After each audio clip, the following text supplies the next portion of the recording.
પત્રોની સિરીઝ ચાલુ કરવી પડશે તેવું લાગી રહ્યું છે, કારણ કે મુખ્યમંત્રીને પત્રો લખાયા, ગૃહ રાજ્યમંત્રીને પત્રો લખાયા, આ પત્રો નેતાઓએ લખ્યા, ધારાસભ્યોએ લખ્યા, પરંતુ તેમાં કદાચ કોઈ નિવેડો નથી આવ્યો, એટલે જ તો હવે વડાપ્રધાન સુધી પહોંચવાનો વારો આવી રહ્યો છે। ત્યારે એક નેતાએ વડાપ્રધાનને પત્ર લખ્યો છે, ત્યારે કયા નેતાએ કઈ માંગણીઓને લઈને શા માટે વડાપ્રધાનને પત્ર લખ્યો છે, આવો વિગતે ચર્ચા કરીએ।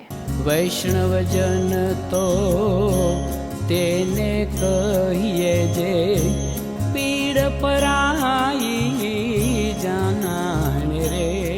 નમસ્કાર, નવજીવન ન્યૂઝ સાથે હું છું અમીષા।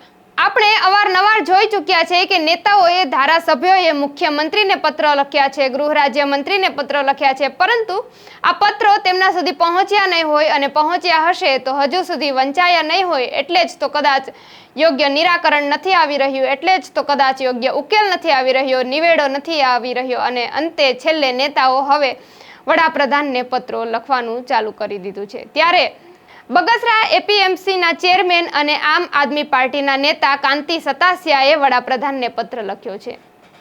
કાંતિ સતાસિયાએ અમરેલી લેટરકાંડ પાયલ ગોટીને લઈને માંગણી કરતો વડાપ્રધાનને પત્ર લખ્યો છે। તેમણે પત્રમાં કેટલાય આકરા પ્રહારો કર્યા છે। કાંતિ સતાસિયાએ કહ્યું છે કે ગૃહ રાજ્યમંત્રી હર્ષ સંઘવી કહી રહ્યા છે કે કૌશિક વેકરિયા બદનામ થઈ રહ્યા છે, કૌશિક વેકરિયાને બદનામ કરવામાં આવ્યા છે, તેમને ખોટા ગુનેગાર તરીકે દોષિત કરવામાં આવ્યા છે।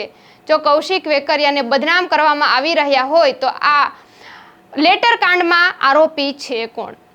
જો કે હજુ સુધી એફએસએલના રિપોર્ટ નથી આવી રહ્યા, હજુ સુધી એસઆઈટીનો કોઈ રિપોર્ટ નથી આવી રહ્યો, કોર્ટમાં આ કેસ ફાઇલ પેન્ડિંગ છે, છતાં પણ એવું કહેવાય કે કોર્ટમાં જ્યાં સુધી ફાઇલ પેન્ડિંગ હોય ત્યાં સુધી તેને લઈને કોઈ ચર્ચા થતી નથી, પરંતુ ગૃહ રાજ્યમંત્રી હર્ષ સંઘવી પોતે ગૃહ રાજ્યમંત્રી હોય એટલે કંઈ પણ બોલી શકતા હોય, તેવી જ રીતે આ બધી જ વાતોને ઘોળી ગયા છે, પી ગયા છે, અને તેમણે વિધાનસભામાં કહ્યું હતું કે કૌશિક વેકરિયા ખોટા બદનામ થઈ રહ્યા છે। એવું લાગી રહ્યું છે કે ગૃહ રાજ્યમંત્રી કૌશિક વેકરિયાને છાવરી રહ્યા હોય। વિધાનસભામાં જે કંઈ નિવેદનો થાય, જે કંઈ મંત્રીઓ, નેતાઓ કે સાંસદો બોલે તેને રેકોર્ડ કરવામાં આવતું હોય છે, પરંતુ આવું હજી સુધી નિવેદન કોઈ નેતાઓએ કર્યું નથી, તો પછી ગૃહ રાજ્યમંત્રી પોતાનું વક્તવ્ય કેમ તેવું કહી રહ્યા છે કે કૌશિક વેકરિયા ખોટી રીતે બદનામ થઈ રહ્યા છે? કૌશિક વેકરિયાને છાવરી રહ્યા હોય તો કૌશિક વેકરિયા અને ગૃહ રાજ્યમંત્રી હર્ષ સંઘવી વચ્ચે આંતરિક સંબંધો છે, અને આ આંતરિક સંબંધોની મીઠી જાણ મુખ્યમંત્રી સુધી છે, એટલે જ તો મુખ્યમંત્રી પણ કશું નથી બોલી રહ્યા, અને આ ફાઇલ હજી પેન્ડિંગમાં છે, છતાં પણ પોતાની પ્રતિક્રિયાઓ મંત્રીઓ આપી રહ્યા છે।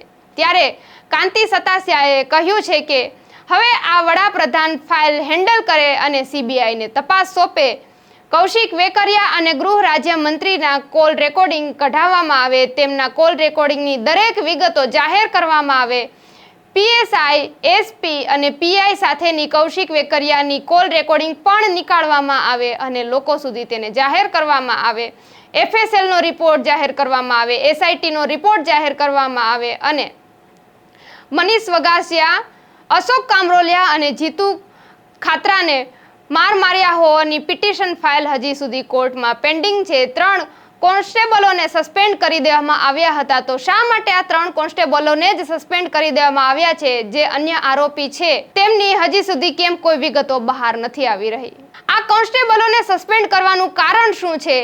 કહેવાય છે કે દીકરીની ધરપકડ રાત્રે કરવામાં આવતી નથી, તો પાયલ ગોટીની રાત્રે અટકાયત કેમ કરવામાં આવી? અને પોલીસ કહી રહ્યા છે કે અમે પાયલ ગોટીની અટકાયત રાત્રે નથી કરી, તો દિવસે પાયલ ગોટીની અટકાયત કરી હોય તેના સીસીટીવી ફૂટેજ અને લોકેશન જાહેર કરવામાં આવે। છેલ્લે કાંતિ સતાસિયાએ પોતાની માંગણીઓને લઈને તે પણ કહ્યું છે કે ગૃહ રાજ્યમંત્રી અને કૌશિક વેકરિયાના નાર્કો ટેસ્ટ પણ કરાવવામાં આવે અને વડાપ્રધાન ખુદ આ ફાઇલને હેન્ડલ કરે, સીબીઆઈને તપાસ સોંપે અને તેમાં નિવેડો લાવે। ત્યારે જોવાનું એ રહ્યું કે ગુજરાતના મુખ્યમંત્રી રહી ચૂકેલા વડાપ્રધાન નરેન્દ્ર મોદી અનેક વખત આપણને એવું કહી રહ્યા છે કે પોતાના પરિવારમાં તમારે 4 થી 5 જ સભ્યો હોય, પરંતુ મારા પરિવારમાં તો 140 કરોડ સભ્યો છે। તો શું નરેન્દ્ર મોદી ગુજરાતની પોતાની દીકરીની સહારે આવે છે કે નહીં? આ ફાઇલને લઈને આ રિપોર્ટને લઈને નરેન્દ્ર મોદી શું નિવેડો લાવે છે, સીબીઆઈને તપાસ સોંપે છે કે નહીં, આગળ આ રિપોર્ટ ક્યાં સુધી પહોંચે છે અને તેમાં શું તપાસ થાય છે એ આવનારો સમય જ બતાવશે. અત્યારે તમારા પ્રતિભાવો અમને કોમેન્ટમાં જરૂર જણાવજો. ત્યાં સુધી અમને આપશો રજા. ફરી મળીશું નવી સ્ટોરી અને નવા અહેવાલો સાથે. ત્યાં સુધી સમાચારો જોવા માટે તમે નવજીવન ન્યૂઝ ચેનલને લાઈક કરો, શેર કરો અને સબસ્ક્રાઇબ કરવાનું ભૂલતા નહીં. વૈષ્ણવજન તો તેને